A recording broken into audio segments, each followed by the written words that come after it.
Okay, so welcome to part 2 of my final exam. So, question number 4. How is your understanding of your feedback process developed for the course of the semester? Okay, I already answered question 1 today, so let's just get on with these. The first thing I learned about feedback process was knowing my problems. So, I was never specific what I needed feedback on. I would just say, Miss, can you help me with this? And when she would ask, I'll be like, she'd say, okay, we need help. I'm like, I don't know, but can you help me? I was never specific. So, in this semester, for assignment number 5, Bonnie asked us to write what we're struggling on our podcast, but be specific. My problem was the outline, and this is the feedback. It's messy, I know. So this was one of the questions. I'm worried about not completing all 6 to 8 minutes, and my work is not good enough to talk about in those minutes. So what it basically meant was, what if I can't fill up the 6 to 8 minutes of my podcast? So the 2 people that helped me were Sean and Grecia, and they said, make your interviews longer. That way it can fill up. So when I was recording, it actually did help.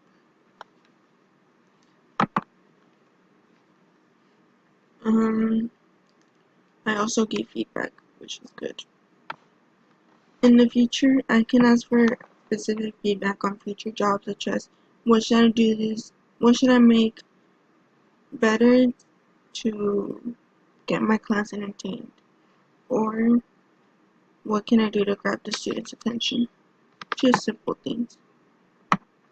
Another thing was be encouraging. I was never good with encouraging words when it came to feedback. So when my friends would ask me, oh, what do you think about this? I'll be simple, good job. I was never specific on what they needed to work on. So in assignment 4 of the meme, I was able to give encouraging feedback because of my classmates' work, so because it was efficient, well structured. So I was able to give 0 problems. So I don't know if they actually have the feedbacks, but I'll just show you mine. So let's go to my student folder. Meme feedback.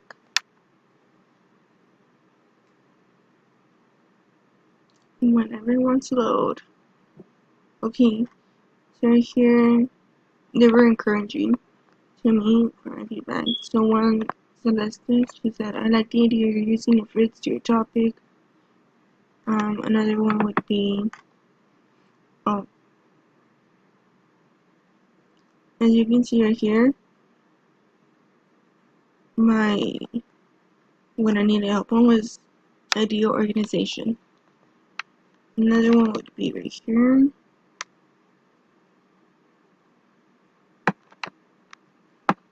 They were giving me enough details, so maybe one says, Renee Diaz says, maybe you can put the person that doesn't need the topic sentence to look confused. I really like this idea, but I think the OG girl should be looking confused. Oops, wrong one.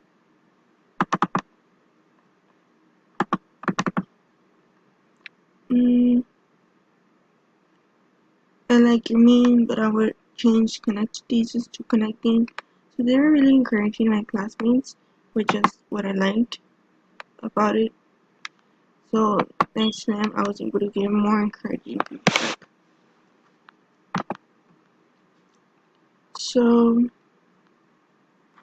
how am I going to use this when a future employer asks for feedback? I can be real with them instead of having to sugarcoat it, or whenever students need help, I can just be real with them.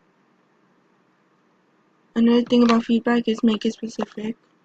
When I would give my friends feedback, I would just say it's alright without telling them what to fix, or I'll just give them feedback but I don't know what to say.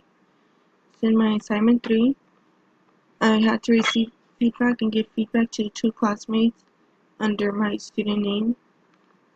However, one of them was Grecia. She needed help on what to delete or what to add. But however, I'm gonna show you my feedback that I asked for, since I don't know if she still has hers. So let's go to my essay.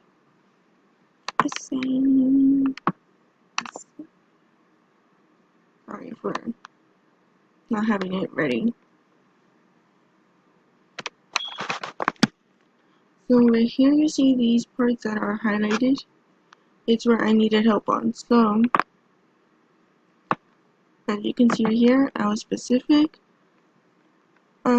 Explain more in detail. I'm used to writing simple sentences in high school. What can I do to make it better? Then Celeste said, I think that the sentence is good, but you can revise it as I was wondering, why do we need sentence to grab the reader's attention? Or you can write, do we really need a sentence to get the reader's attention?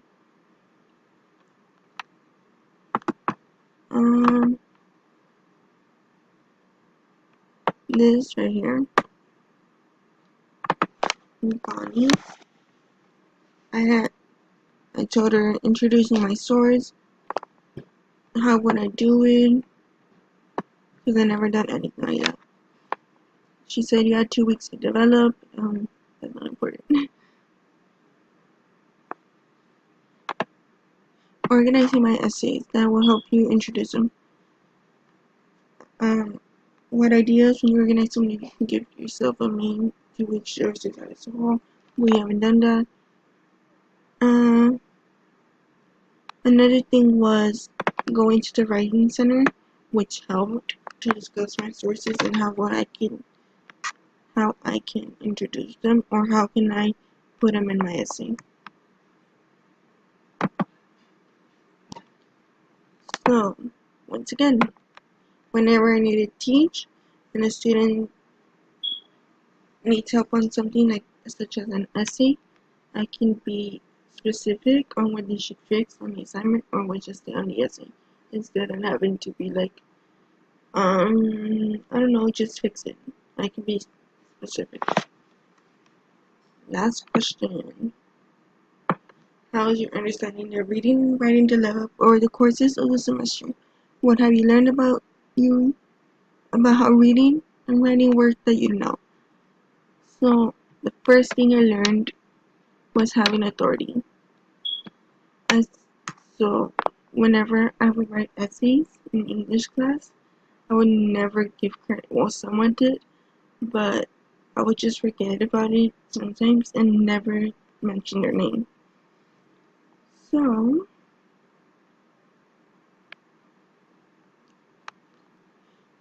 in the reading assignment, there is reading from Anne M. Penrose to learn that students should see or read essays like a book. I also learned that reading assignments connect to each other, saying that students don't question what they're reading. So we go right here. I accidentally exit out from reading assignments, readings. So the one I mentioned was Penrose.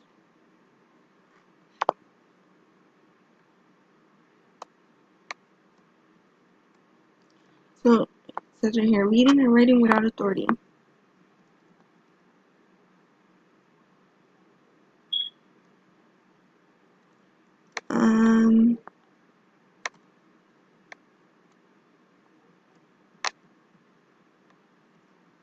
And here these people will define paternalism and discuss justification.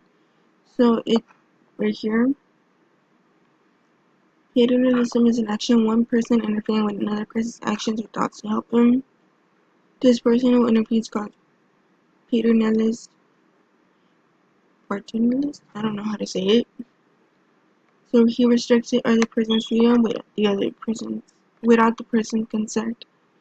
He doesn't have a very fatherly, benevolent way.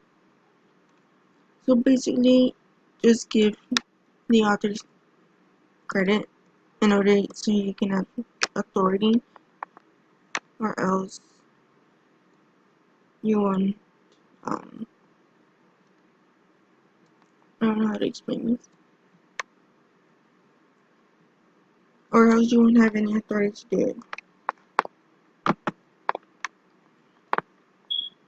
I also learned that students don't question what to read it, they just read it as a book. For future references, whenever an important document is being handed to me, I will have to understand it better instead of just going with the flow, or I won't see it as important. And again, read it as a book, because I used to do that. Another thing I learned, don't trust Google. In English, in my AP English class, I had this project. I used Google Scholar, but I would always refer back to Google, regular Google, which was not good. I would think it would give me true answers, but instead I wouldn't find anything, or it was fake. In assignment 2, for all my sources, I used Google Scholar. So,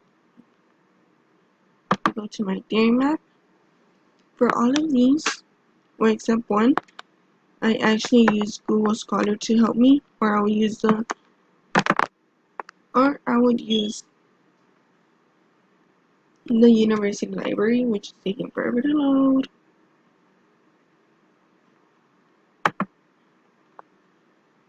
Use Google Scholar or the university library. Sorry, it took forever to load.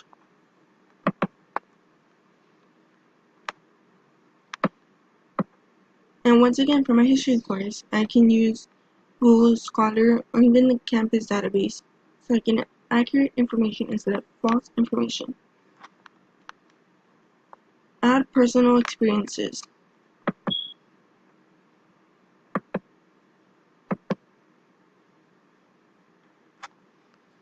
The only time I used personal experiences was 9th to 10th grade, whenever I wrote a paragraph, broadly paragraph 1, and then it would be topic sentence, explanation, personal experience. But that was all. So those were the only 2 years I used it. After that, I never used it again, because my teachers told me not to. In my essay, I added personal experience because I gave a perspective on my life, and that's why I connected to my construct. So, a personal experience would be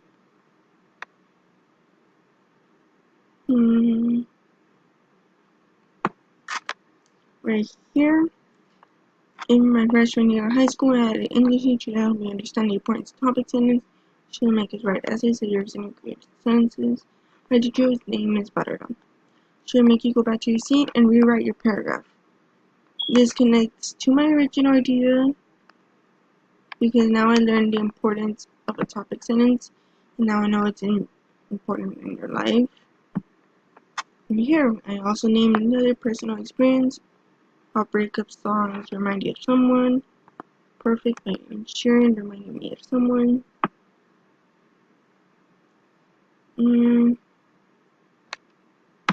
Right here again. This was already mentioned, but it's a personal experience from listening to K-pop.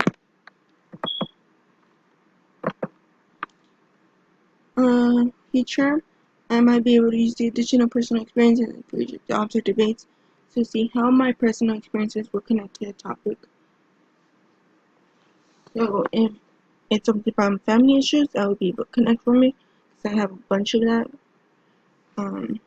Or if it's about songs, specific songs that grab my attention, I can connect to some parts of it, like the lyrics, because it will grab my attention. So, this was my final exam. I learned so much through the course of this semester. Thank you, and bye-bye.